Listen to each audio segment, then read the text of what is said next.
말씀 우리 세 절 다 함께 보겠습니다. 시작. 여호와께서 아브라함에게 이르시되 너는 너의 본토 친척 아비 집을 떠나 내가 내게 지시할 땅으로 가라.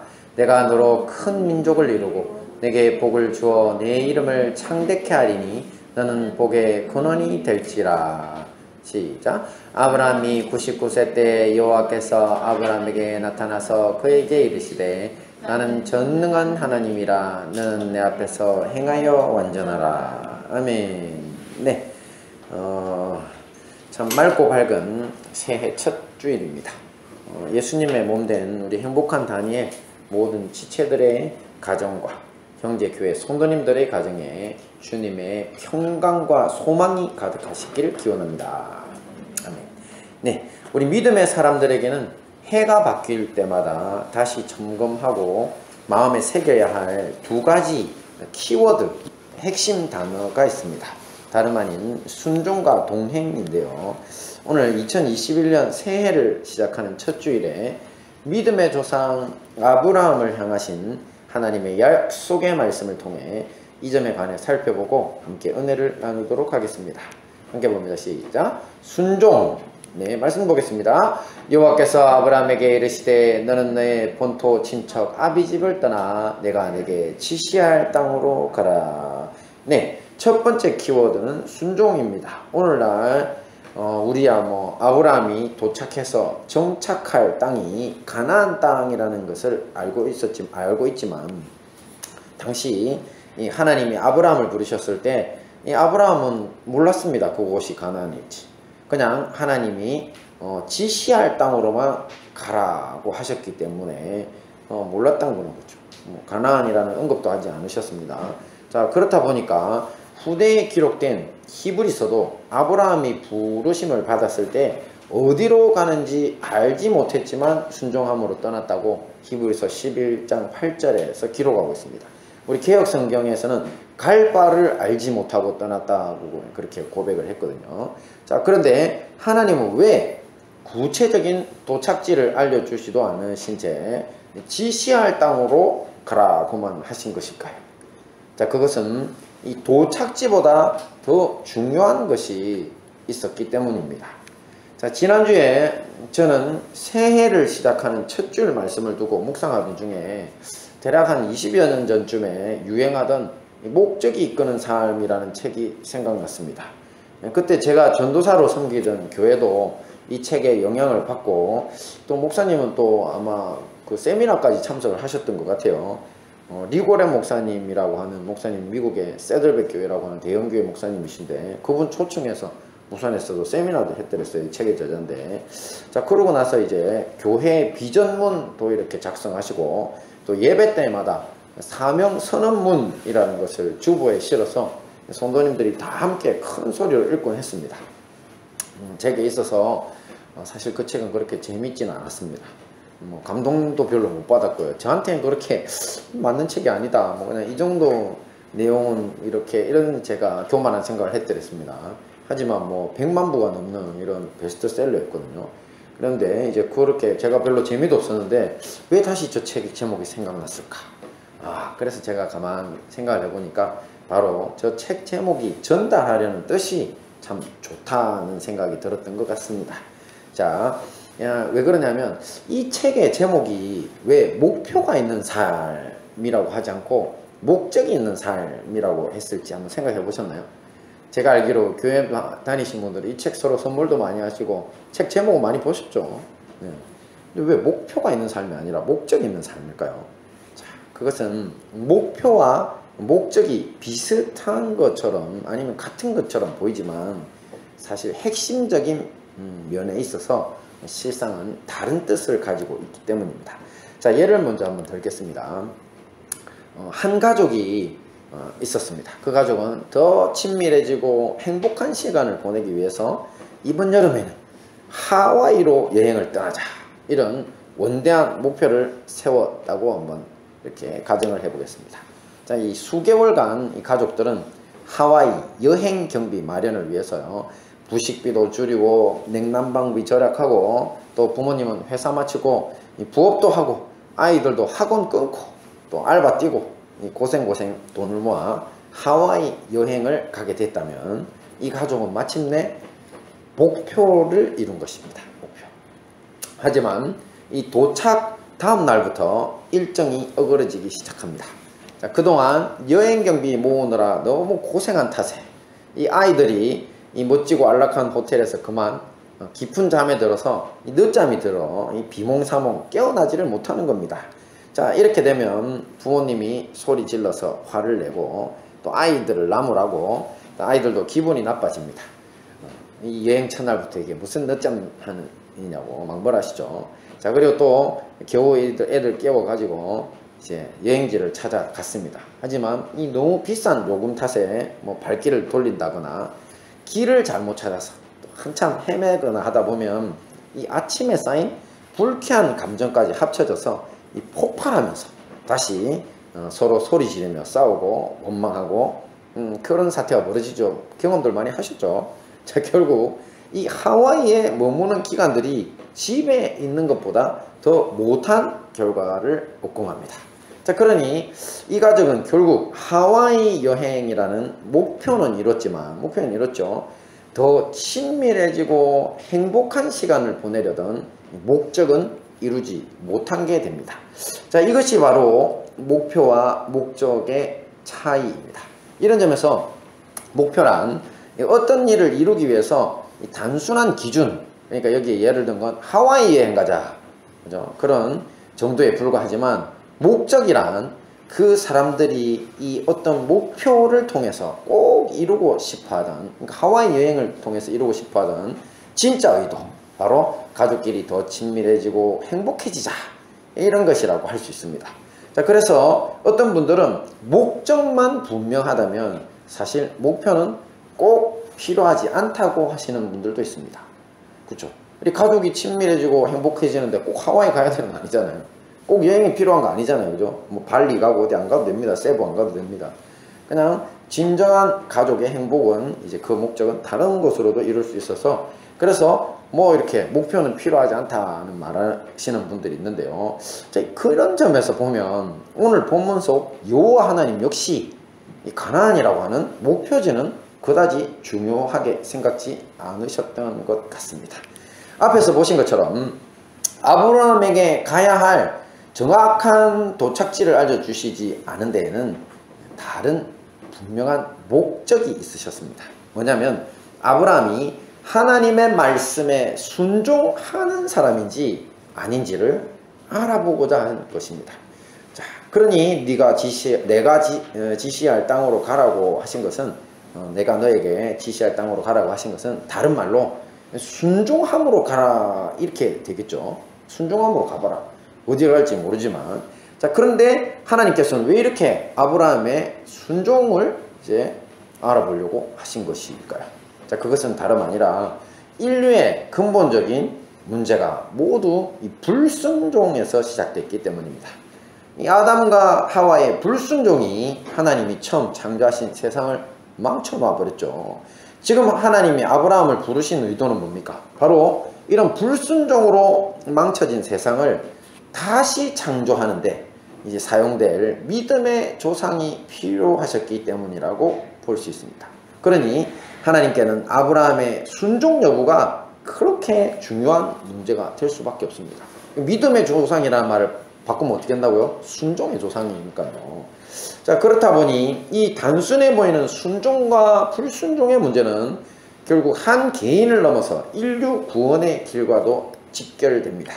아브라함은 갈 바를 알지 못하고 길을 떠나는 작은 순종에서부터 출발했습니다. 그죠? 그래서 거기서 출발한 이 아브라함이 이제 수십 년간 하나님과 동행하면서 그 100세에 이르러서는 100세에 낳은 아들, 그 순종의 결과로 아들도 얻죠. 그래서 거의 한 120세쯤에 이삭을 하나님께 번제로 드리라고 하는 명령이 떨어집니다. 하지만 그때도 순종할 수 있는 사람으로 성장했습니다. 왜냐하면 하나님은 이렇게 무턱대고 이렇게 이삭을 달라고 하실 분이 아니다. 이유가 뭘까 고민을 해보니까 바로 이삭을 죽은 자 가운데서도 살려서 돌려주실 줄로, 부활시켜 주실 줄로 믿었던 겁니다. 그래서 히브리서 11장 19절이 이것을 분명히 이야기하는데요. 이제 아브라함이 조금 전 제가 말씀드린 대로 이제 이삭이 죽은 자 가운데서도 다시 살려주실 줄로 믿고 그렇게 했다는 겁니다. 그랬더니 하나님은 아예 죽이지도 말라고 하시고 산채로 돌려주셨다고 했죠. 그러니까 이제 진정한 의미로 보면 이삭을 죽은 자 가운데서 다시 돌려받은 것과 똑같다. 히브리서가 그렇게. 그래서 우리가 이때 뭐라고 부르냐면 아브라함은 부활의 믿음을 가진 사람으로 인정받았다. 이렇게. 그러니까 어디로 가야 될지 모르고 출발했던 작은 순종이 이제는 부활의 믿음까지 이르는 길이 됐다는 거죠. 자, 이런 믿음의 조상 순종의 사람인 아브라함의 가문을 통해 인간이 되어 이 땅에 오신 하나님이 바로 예수님이십니다. 자, 예수님 역시 이 순종으로 십자가를 감당해 인류 구원의 문을 열어주시면서 순종의 본을 보여주셨습니다. 그러므로 우리 역시 마찬가지입니다. 우리도 아브라함처럼 재창조의 사명, 인류 구원의 사명을 위해 예수님 안에서 부르심받은 인생이기 때문입니다.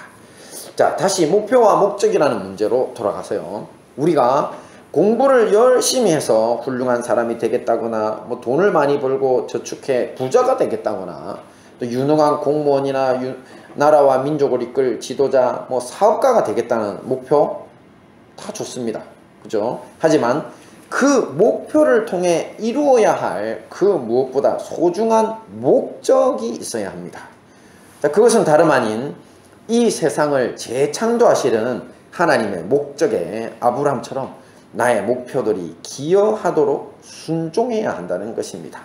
자, 이렇게 될 때 우리는 재창조된 부자, 또 재창조된 공무원, 지도자, 사업가, 재창조된 엄마, 아빠, 또 아들, 딸이 돼서 이 땅에서도 천국의 기쁨을 누리며 살 수 있는 것입니다. 할렐루야.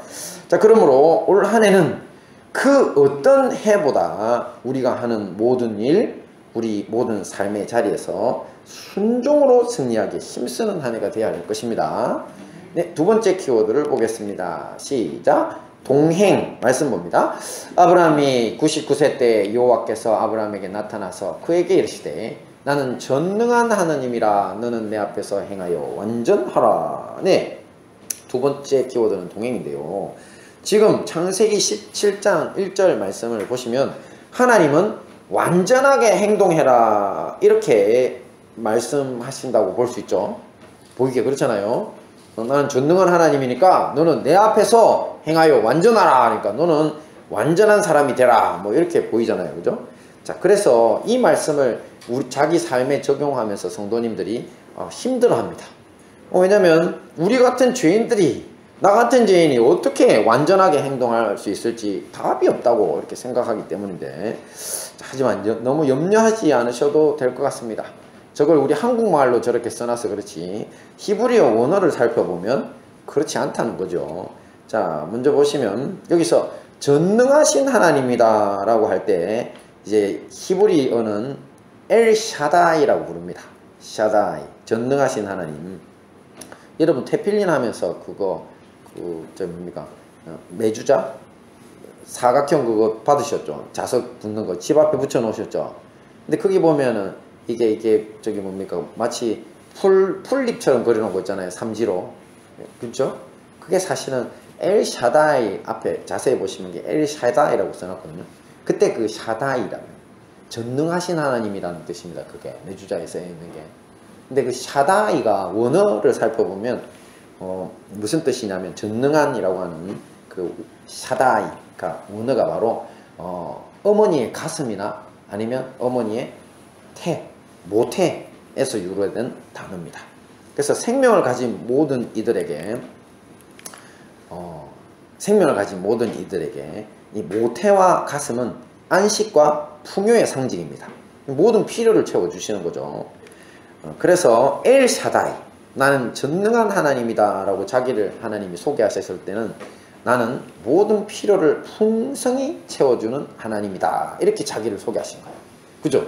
전능하시니까 우리의 모든 필요를 다 채워주시잖아요. 그래서 여러분 문을 나설 때 이 매주자를 만지면서 맞아, 우리 하나님 전능하셔, 나의 모든 필요를 아시고 다 채워주실 수 있는 하나님이야 이렇게 신뢰하라고 그걸 드린 겁니다. 자, 그리고 이때 하나님께서 아브라함에게 너는 행하여 완전하라고 했는데 이때 행하여라고 하는 단어도 사실 히브리어로는 할라크라고 하는 원어인데요. 이게 행한다는 게 일을 막 열심히 한다라는 의미가 아니고 도리어 산책한다는 의미를 가지고 있습니다. 행하여라고 하는 게 산책한다, 동행한다. 자, 특별히 바쁘게 돌아다니는 뭐 산책도 아니고 산책이 뭐 원래 천천히 다니는 거죠. 그래서 행하여라는 게 산책이다. 진짜 의외의 뜻이죠. 일을 열심히 해라 이 말인 것 같은데 산책하라. 자, 이 할라크라는 단어가 우리 창세기에서 중요한 인물 세 사람에게도 쓰였습니다.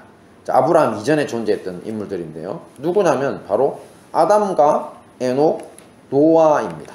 자, 저들에게 하나님께서 성경에서 산책관계, 동행관계라는 걸 표현하기 위해서 저 할라크라는 단어를 썼다는 겁니다. 그러니 하나님은 지금 처음 사람 아담, 의롭게 하나님과 동행했던 에녹과 노아처럼 나와 함께 가자고 아브라함에게 손을 내밀고 계신 거라는 거죠. 너 똑바로 안 하면 죽어 이게 아니라 야 나랑 산책하자 아들아. 아브라함에게 이렇게. 그리고 여기 완전하라고 할 때 완전은요 탐임이라는 단어인데 이건 역시 완벽한 사람이 되라는 뜻이 아니고요 순수하다는 뜻을 가지고 있습니다. 가장 순수한 존재가 누구죠? 아기죠. 그죠? 그래서 이 완전한이라고 하는 완전하라 이건 바로 어린아이와 같은 순수함을 가져라는 뜻입니다. 자, 어떻습니까? 하나님을 향한 마음의 열정과 순수함이 어린이같이 100% 순전함을 가져라는 것이 완전하라는 거라고. 자, 그러니 이 모든 것들을 종합해 보면 어떻게 됩니까? 나는 전능한 하나님이라 내 앞에서 행하여 완전하라. 이 말을 다른 말로 바꿀 수 있습니다. 나는 너의 필요를 풍성히 채워주는 하나님이다. 너는 나와 함께 가자. 산책하자. 어린 아이와 같은 순수함으로. 함께 간다는 게 동행이죠. 그죠? 너는 나와 동행하자.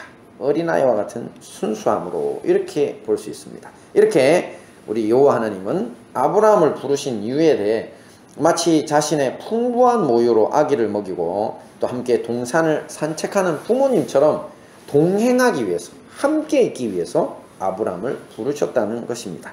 예수님도 12제자를 부르시면서 이런 의도를 분명히 하셨습니다. 함께 봅니다. 시작. 이에 12를 세우셨으니 이는 자기와 함께 있게 하시고 또 보내사 전도도 하며. 네, 예수님은 제자들이 전도하는 사명에 앞서서 자기와 함께 있게 하시려고 그들을 부르셨다고 합니다. 자, 그러니 여러분 하나님의 부르심에 대해서 오해를 멈추시라는 겁니다. 자, 어떤 오해요? 먼저 나 같은 죄인은 완벽하지 않아. 그러니 하나님과 동행할 수 없다고 생각해서는 안 된다는 겁니다. 비록 부족하고 때론 넘어져도 어린아이 같은 순수한 믿음만 가지고 다시 일어나서 주님을 따르면 된다는 거죠. 또한 나는 돈도 없고 능력도 없다고 좌절할 필요도 없습니다. 왜냐하면 예수님은 전도에 유능해서 이스라엘의 12지파하고 같은 이런 12사도를 세우신 게 아니고요. 먼저 그들과 있고 싶어서 함께 있으시려고 부르신 거라고 했지 않습니까? 그렇죠? 그러니 예수님은 여러분들과 함께 있고 싶어서 부르셨다고 하시는 겁니다. 자, 이런 부르심에 응답하게 되면 이런 것을 우리가 하나님과의 인격적 관계가 형성됐다 이렇게 하는 겁니다. 하나님과의 인격적 관계. 자, 이렇게 되면 하나님께서 늘 우리와 함께 하심을 알게 되고 또 그분께 도우심을 간구하며 응답과 함께 살아갈 수 있습니다. 주님하고 부르면 주님이 내가 여기 있다 응답해 주시는 삶이 열려요. 하나님과 동행하는 사람들에게. 자, 2005년 기독교 서적 베스트셀러 그 분야의 베스트셀러 올해 선정도서에까지 오른 하나님이 하셨어요 라는 책이 있습니다. 요즘도 이분이 있고 유튜브 보니까 간증도 하시더라고요. 자, 이 책의 저자인 정경주 사모님은 연세대 음대 2학년 때 성악가요. 그리스도인이 된 후에 대한항공 국제선 여성무원, 찬양사역자, 숙명여대 영문과 교수, 또 온누리교회 영어예배 사역자 등 정말 다양한 경력을 가진 분인데, 자, 이 책에서 이 정 사모님이 대한항공 국제선 승무원 시절에 여승무원 시절에 겪은 일을 감정한 것이 있습니다. 자, 어느 날 비행기가 일본 상공위를 지날 때쯤 갑자기 조종실에서 급박한 안내 방송이 나왔습니다. 자, 여객기 우편 날개 엔진에서 원인 모를 화재가 발생했으니 승무원과 승객 전원은 비상 착륙을 위해 자리에 앉아 안전벨트를 매라는 것입니다. 큰일 났죠. 공중에서 불이 붙어버린 겁니다. 엔진에. 자, 선내가 아수라장이 되었습니다. 자, 그때 갑자기 평소에 정사모님의 신앙을 못마땅하게 생각하던 승무원 중에 신은 없다고, 신이 어딨어 하면서 막 떠들던 남자 승무원이 달려왔습니다. 그리고는 정사모님 앞에 털썩 주저앉아 무릎을 꿇으면서 애원했다고 합니다. 미스 정, 기도해줘요.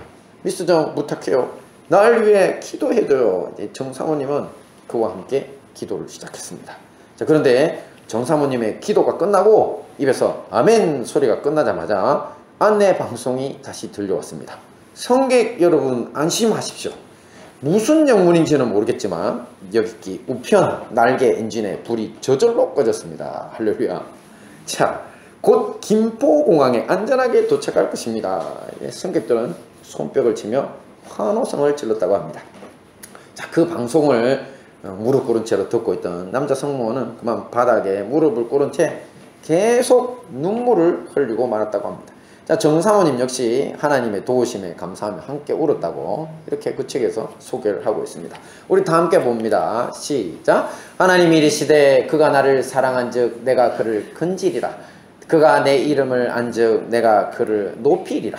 그가 내게 간구하리니 내가 그에게 응답하리라. 그들이 환난 당할 때 내가 그와 함께하여 그를 건지고 영화롭게 하리라. 아멘. 그렇습니다. 이렇게 우리 하나님은 자기를 사랑하고 의지하는 사람들 곁에서 함께 해 주시고 반드시 구원해 주십니다. 이렇게 좋으신 주님과 동행하기에 힘쓰시는 한 해가 되어야 할 것입니다. 자, 말씀을 정리하겠습니다. 새해 첫 주 2021년 새해를 살아가기 위해 우리가 다시 점검하고 마음에 새겨야 할 두 가지 핵심 키워드, 핵심 단어 두 가지 뭐였습니까? 첫째, 순종. 그렇습니다. 인류의 죄악으로 망쳐놓은 이 세상을 재창조하시려는 하나님의 목적에 나의 모든 목표들이 기여하도록 순종해야 한다고 했죠. 두 번째는요, 동행. 그렇습니다. 우리와 함께 있고 싶어서 부르신 주님과 동행하기에 힘쓰는 인격적인 하나님과의 관계가 되는 한 해가 되자고 했습니다. 이 모든 말씀으로 2021년 새해도 승리하시는 우리 행복한 다니엘 교회와 경제교회 성도님들 되시기를 축원합니다. 아멘.